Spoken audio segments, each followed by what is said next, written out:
everybody, and welcome back to Junior Book Club. We are still reading The Weston Game by Ellen Raskin, and we left off on chapter 12, and it's called The First Bomb. So, bomb, like an explosion. Wonder what's going to happen? Let's find out. It was so sudden. The ear-splitting bangs, the screams, the confusion. Theo and Doug ran into the kitchen. Mrs. Theodorakis ran out. Her hair, her face, her apron were all splattered with dark, dripping red. "Blood!" Sidel Pulaski cried, crushing her heart. "Don't just sit there," Catherine Theodorakis shouted. "Somebody call the fire department!" Angela hurried to the payphone on the wall and stood there trembling, not knowing whether to call or not. They were snowbound. The fire engines could not reach Sunset Towers. Theo landed through the kitchen door. "Everything's okay. There's no fire." "Chris, honey, it's all right," Mrs. Theodorakis said, kneeling before the wheelchair. "It's all right, Chris. Look, it's just tomato sauce." Tomato sauce. Mrs. Theodorakis was covered with tomato sauce, not blood. The curious heirs now piled into the kitchen, except for Sidel Pulaski, who slumped to the counter. She could have a heart attack and no one would notice.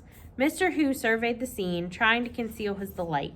"What a mess," he said. "That row of cans must have exploded from the heat of the stove. The entire kitchen was splattered with tomato sauce and soaked in foam from the fire extinguishers. What a mess." George Theodorakis regarded him with suspicion. It was a bomb. Catherine Theodorakis thought so too. There was hissing, then bang bang, sparks flying all over the kitchen. Red sparks, purple sparks. "Cans of tomato sauce exploded," Doug Hu said, defending his father. The others agreed. Mrs. Theodorakis was understandably hysterical. A bomb? Ridiculous. Sam Westing certainly did not appear to have been killed by a bomb. Judge Ford suggested that the accident be reported to the police immediately in order to collect on the insurance. "You might as well redecorate the entire kitchen," Grace Wexler, decorator, proposed. "It should be functional yet attractive, with lots of copper pots hanging from the ceiling." "I don't think there's any real damage," Catherine Theodorakis replied, "but we'll have to close for a few days to clean up." Mr. Hu smiled. Angela offered to help. "Angela, dear, you have a fitting this afternoon," Grace reminded her, "and we have so much to do for the wedding shower on Saturday." In thumped Sidel Pulaski. "I'm fine now, just a bit woozy. Goodness, what a nasty turn." Having recovered from the nasty turn, Sidel Pulaski settled down to transcribing her shorthand to Polish, then from Polish to English. Startled by loud banging on her apartment door, she struck the wrong typewriter key. "Open up." Recognizing the voice, Angela unbolted the door to a furious Turtle. "All right, Angela, where is it?" "What?" "The newspaper you took from my desk."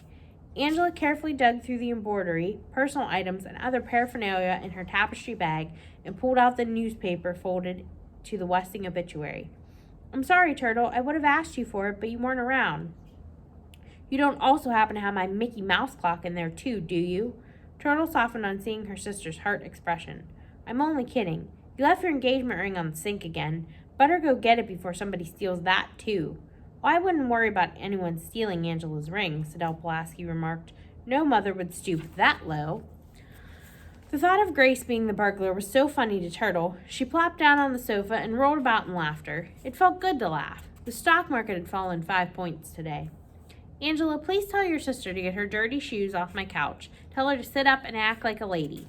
Turtle rose with a tongue click very much like her mother's, but she was not about to leave without striking back. Arms folded, she leaned against the wall and let them have it.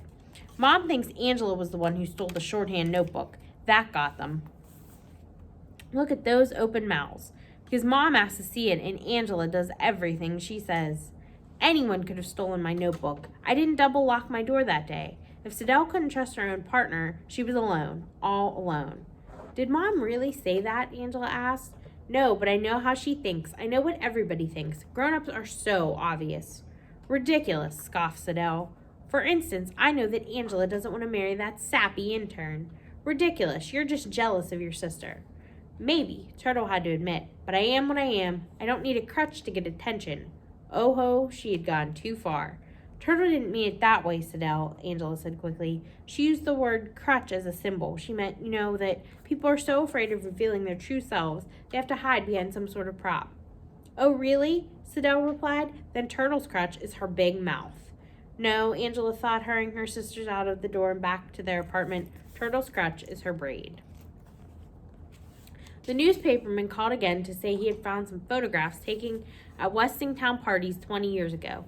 One of those names appeared in a caption as Violet Westing's escort, George Theodorakis. Go on, the judge said. That's all. He promised to send her the clippings in the Westing file as soon as he was shoveled out. The judge now knew of 4 heirs with Westing connections. James Hu, the inventor, Theo's father, her partner, Sandy McSuthers, who had been fired from the Westing paper mill, and herself. But she had to learn more, much more, about each one of the heirs if she hoped to protect the victim of Sam Westing's revenge. She would have had to hire a detective, a very private detective who had not been associated with her in her practice or in the courts. J.J. Ford flipped through the yellow pages to Investigators Private. Good grief, her figure stopped near the top of the list. Was it a coincidence or dumb luck, or was she playing right into Sam Westing's hand? No choice but to chance it. The judge dialed the number and tapped her foot impatiently, waiting for an answer. Hello, if you're looking for a snowbound private investigator, you've got the right number. Yes, she had the right number. It might be a trick, but it was no coincidence. The voices were one and the same. Now we are on chapter 13. It is called The Second Bomb. No one was in the kitchen of Shin Hu's restaurant when the bomber set a tall can labeled monosodium glutamate behind similar cans on a shelf. The color-striped candle would burn down to the fuse at 6:30. Whoever was working there would be at the other end of the room. No one would be hurt. Due to unfortunate damage to the coffee shop, Shin Hu's restaurant is prepared to satisfy all dinner accommodations. Order down or ride up to the 5th floor. Treat your taste buds to a scrumptious meal while feasting your eyes on the stunning snowscape before it melts away. Reasonable prices, too. Grace Wexler tacked her sign to the elevator wall as she rode up to her new job. She was going to be the seating hostess. Where's the cook? Mr. Hu shouted, meaning his wife. He found Madame Hu in their rear 4th-floor apartment kneeling before her bamboo trunk, fingering mementos from her childhood in China. He hurried up to the kitchen, too harried to find the words that would explain what was happening. Now where was that lazy son of his? Doug jogged in from a tiring workout on the stairs. How was he supposed to know if the restaurant would open early? Nobody bothered telling him. Some student you are. Anyone with the brain of an anteater could figure that out. People are short of food. The coffee shop is closed for repairs. Stop arguing, go take a shower, and put on your busboy outfit. Get moving.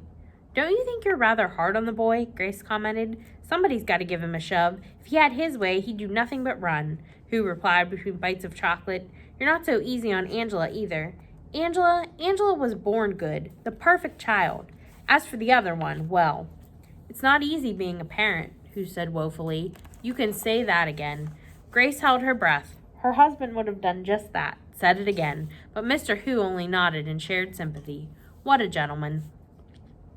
Only Mr. and Mrs. Theodorakis ordered down. The other tenants of Sunset Towers lined up at the reservation desk, waiting for Grace Windsor Wexler to lead the way. Oversized menus clutched in her arms, Grace felt the first proud stirrings of power rush up from her pedicured toes to the very top curl on her head. If Uncle Sam could pair off people, so could she. You see your brother every day, Chris. How about eating with someone else for a change? She wheeled the boy to a window table without waiting for an answer. It would have been yes. The two cripples together, Sidel Pulaski thought. She'd show that high and mighty hostess. She'd show them all. She and Chris could have private jokes too, and everybody would be sorry they weren't sitting with them. What's moo-goo gippin? Chris asked, baffled by the strange word on the menu.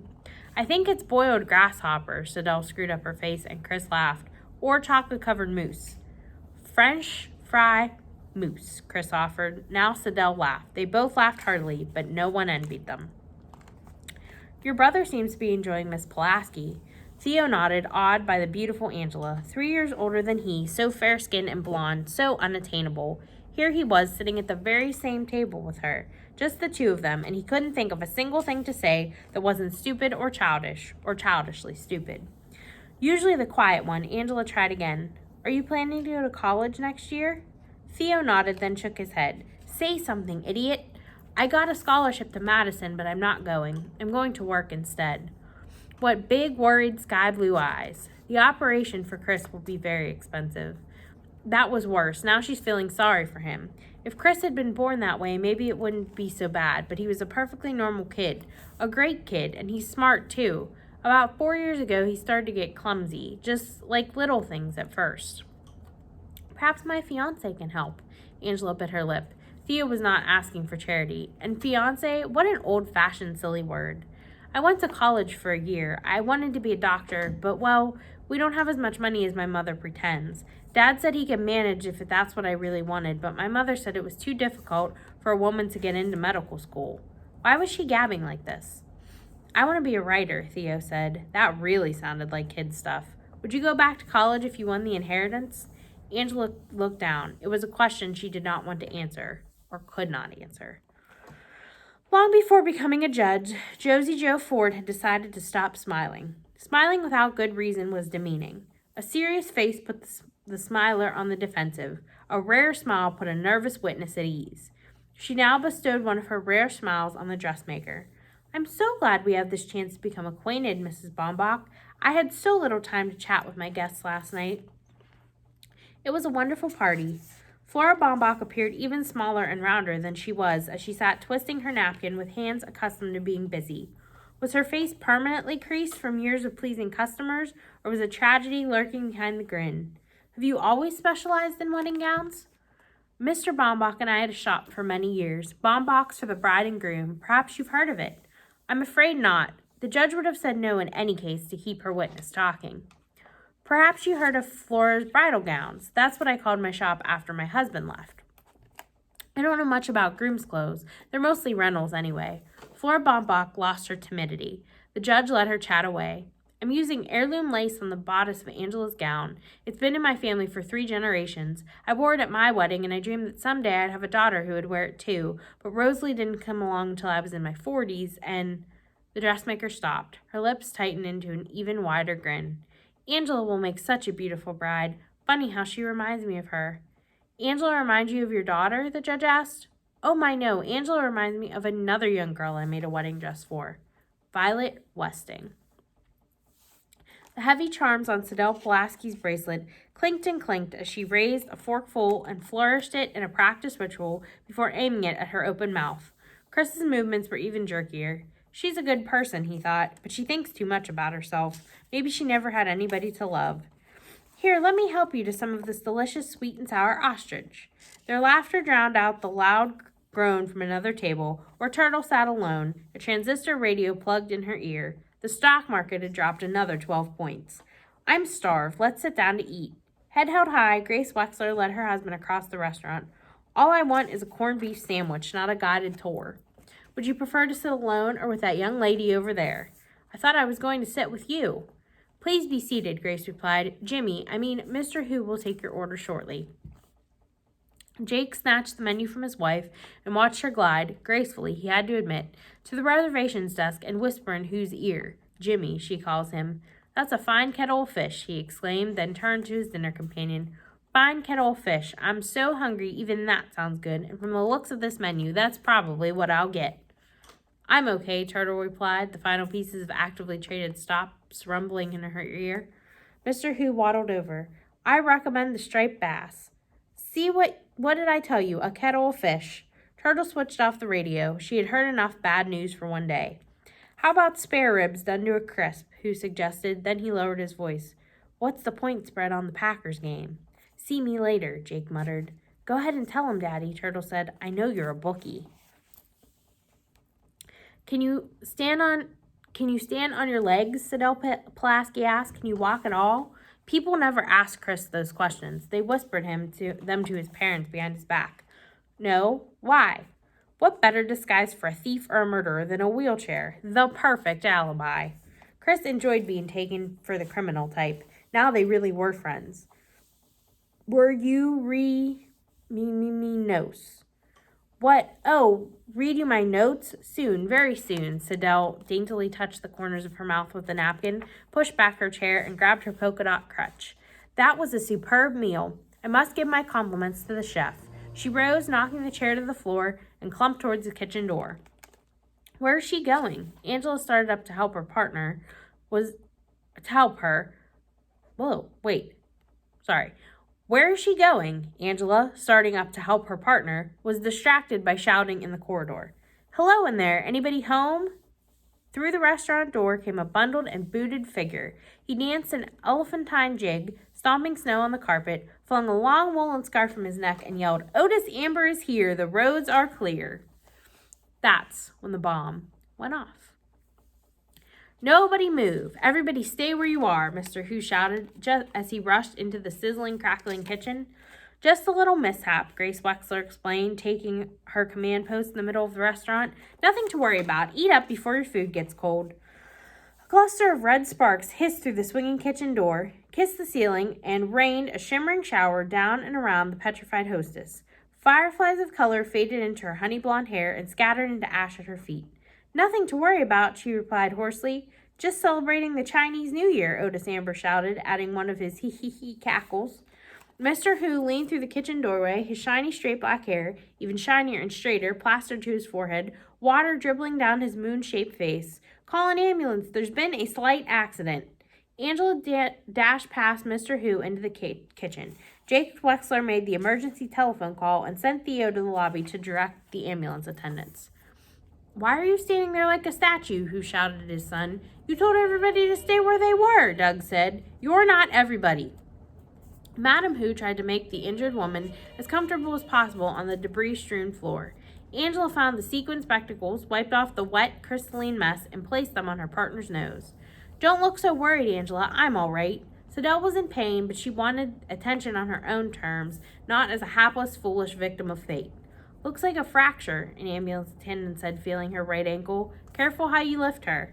The secretary suppressed a grunt. It was bad enough being drenched by the overhead sprinkler and draped with noodles. Now they were carrying her right past them all. Grace pulled Angela away from the stretcher. You can visit your friend in a few days. Angela, Sadell moaned. Pride or not, she wanted her partner at her side.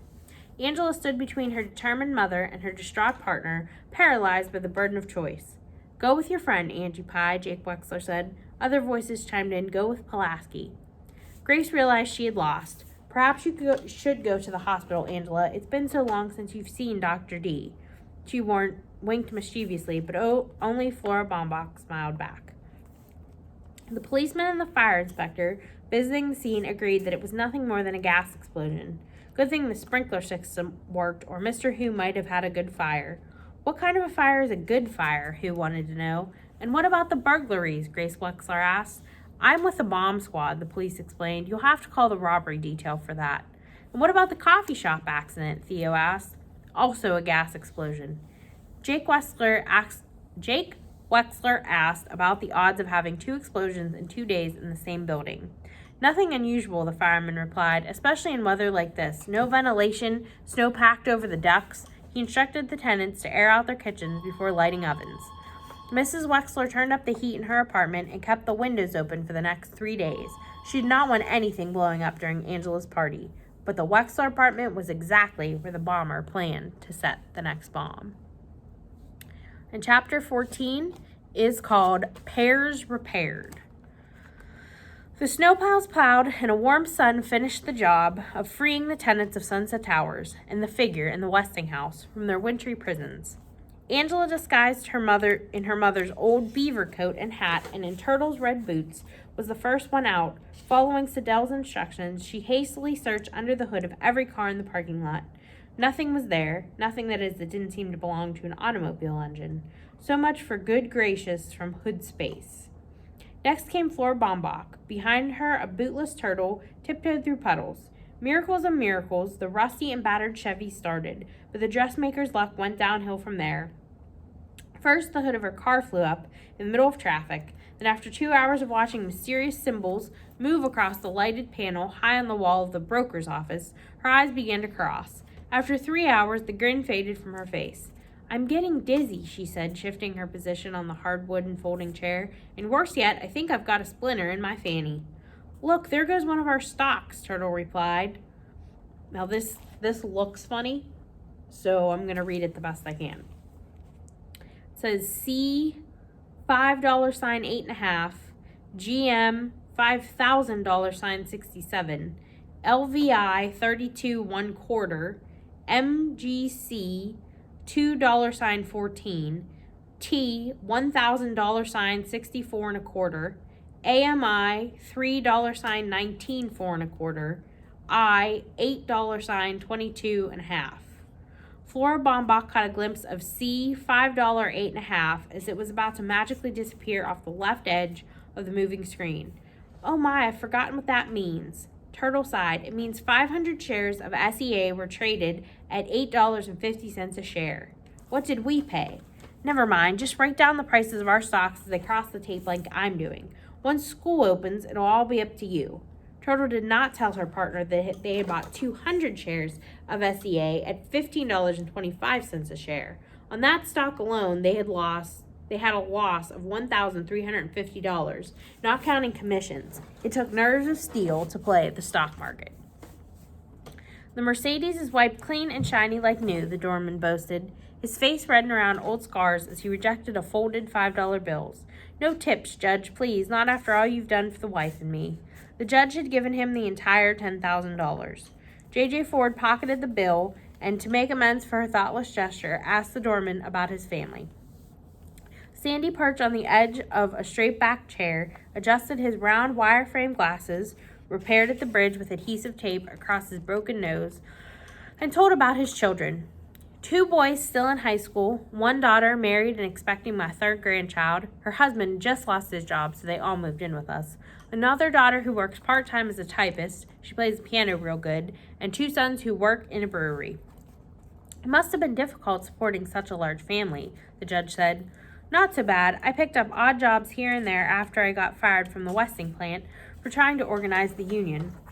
But mostly I boxed. I was no middleweight contender, but I wasn't bad either. Got my face smashed up a few times too many, though. Still get some pretty bad headaches, and my brain gets sort of fuzzy. Some dummy of a partner you got stuck with, huh, Judge? We'll do just fine, partner. Judge Ford's attempt at familiarity fell flat. I did try to phone you, but your name was not listed. We don't have a phone no more. Couldn't afford it with the kids making so many calls. But I did make some headway on our clues. Want to see? Sandy removed a paper from the inside of his cap and placed it on the desk. Judge Ford noticed a flask protruding from the back pocket of his uniform, but his breath smelled of peppermint. The clues, as figured out by Alexander McSuthers. Skies am shining brother. Skies equals Sykes. Dr. Sykes witnessed the will. Am brother. Amber is Otis Amber. Shin, shining Shin, the middle name of James Shin Hu, or what Turtle kicks. Brother Theo or Chris Theodorakis. Remarkable, the judge commented to Sandy's delight. However, we're looking for 1 name, not 6. Gee, Judge, I forgot, Sandy said dejectedly. Judge Ford told him about Theo's proposal, but Sandy refused to go along.